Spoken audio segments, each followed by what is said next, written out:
Meu filho, eu tenho uma história assim, Breno, que eu falo que é o seguinte: meu filho nasceu dia 13 de junho, né? E dia 13 de junho nasceram várias outras crianças no mundo, no Brasil, na Baixada Santista, de onde eu sou e tal.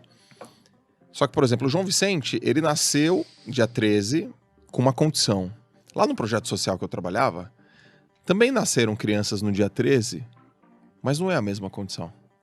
Algumas estão para trás, outras estão muito para trás, outras estão infinitamente para trás.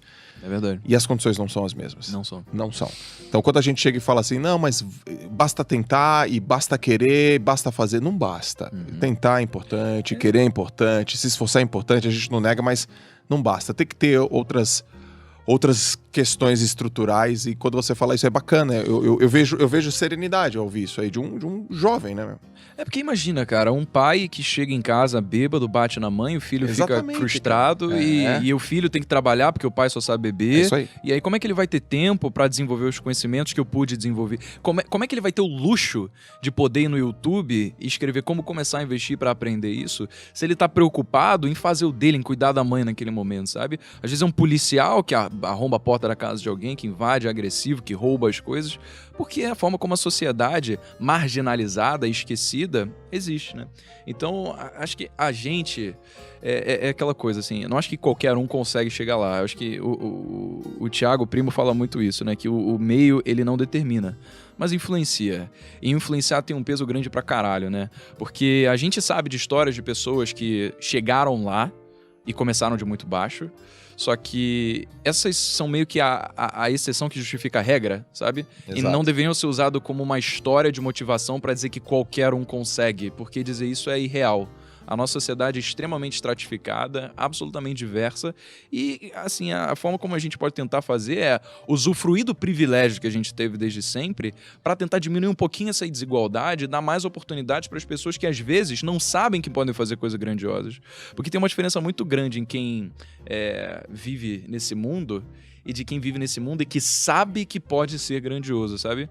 Você já deve ter tido algum momento na sua vida, João, em que você se percebeu que, caraca, velho, tive uma virada de chave aqui por causa de alguma coisa que alguém te falou, alguma experiência que você viveu, alguma palestra que você vivenciou e você soube que você poderia fazer qualquer coisa que você quisesse na vida, sabe? Eu tive esse momento. Eu também tive. E eu sei dizer exatamente o momento da minha vida que foi esse, sabe? Quando tudo mudou ali. Só que imagina quantas pessoas não tiveram esse momento, sabe? E passaram a vida inteira, e passarão, infelizmente, sem nunca saber que se elas agirem um pouquinho diferente, se elas tentarem pensar de uma forma um pouco diferente, elas podem ter resultados completamente diferentes também. Por que isso pode não acontecer? Por causa da estratificação social, por causa dessa desigualdade, da falta de oportunidade que as pessoas oportunidades essas que a gente teve, que as pessoas jamais vão ter. E ao mesmo tempo, isso que você fala traz reflexão, traz esperança, traz democracia, porque o seu canal é gratuito, você compartilha conteúdo altíssima relevância lá, e se algum menino ou uma menina dessa passar, bater o olho em você e te olhar e te ouvir, e te ver aberto, pode ser que para aquela pessoa você vai pesca, né, cara? Você vai um pescador de jovens que querem também ter um clique para ter a certeza. Eu tive a certeza aos 15 que eu ia ser um cara diferente. Até os 15, Breno, eu não tinha certeza, não. Não tive certeza. Eu era um aluno mediano na escola, às vezes pífio, nota baixa, não gostava de ler, mas eu tive a oportunidade, minha família me deu a oportunidade, o lugar onde eu vivia me deu a oportunidade de expor, e de eu ser exposto a um talento natural que eu tinha, que é nadar. Eu tinha uma habilidade, eu tenho uma habilidade corporal até hoje, eu tenho inteligência corporal, eu tenho noção corporal, e aí tinha uma piscina perto da minha casa, eu pulei naquela piscina com um amigo meu, fui pra lá, fui pra cá, fui pra lá, fui pra cá, deu uns 4 meses depois, o professor falou, esse moleque aí diferenciado. É diferenciado, quer vir pra cá, quer pular de raia, quer pular de raia, quer pular de raia, quer pular de raia. Nesse dia pular de raia, aos 15 anos eu fui campeão paulista. E quando eu subi no pódio, em primeiro lugar, do estado de São Paulo inteiro, eu era o nadador mais rápido, e naquele ano eu também fui campeão brasileiro, eu falei, epa, tem alguma coisa aqui. É verdade. E isso foi um clique que carregou as minhas atitudes todas numa mesma direção. Mas não são todas as pessoas que têm isso, né? Pois é, cara. Poxa, que legal ver essa história, assim. Porque é muito diferente a forma como a virada de chave acontece dependendo das pessoas. Comigo foi uma palestra que eu vi de um cara chamado Gustavo Ziller. E ele tava falando sobre uma história de como ele conseguiu um programa de TV. O sonho dele era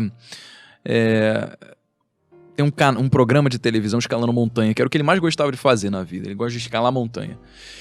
E aí, ele falou, quer saber? Eu vou lá pro... Não sei qual foi a montanha, tá? Vou chutar. Vou lá pro Kilimanjaro, vou trazer um editor, o cara vai trazer o drone dele, eu vou gravar como se fosse um programa já contratado.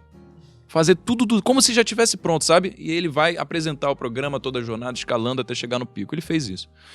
Aí depois editou, fez um negócio animal, mandou pro canal off, cara. E aí o canal off respondeu ele, sem nunca ter nenhum vínculo. Ele mandou da mesma forma como qualquer pessoa mandaria pro e-mail de parcerias ou qualquer coisa, sabe? Sem ter nenhuma facilidade de networking, uma apresentação do tipo. E aí o canal off voltou a entrar em contato com ele e falou, cara, a gente nunca viu ninguém que tivesse essa presença para fazer um programa de subir montanha ser legal. Você quer fazer um teste aqui pra gente?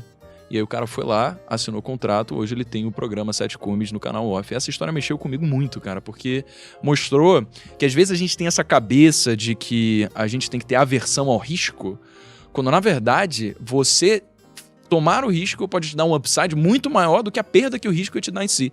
Você vê, no caso do Ziller, o que podia acontecer com ele de pior das hipóteses? Me ajuda a pensar. Poderia perder dinheiro, Sim. Mas ele ia estar fazendo uma coisa que ele ama. Então será que ia perder dinheiro? Ele ia não ficar arrependido, porque aquela coisa, ele não ficaria se perguntando o que poderia ter acontecido caso ele tivesse feito, porque ele foi lá e fez. E, cara, foi isso, né? O que mais ia acontecer? Perder tempo, mas... Tempo, que é muito valioso, logicamente, mas, de novo, fazendo alguma coisa que ele ama.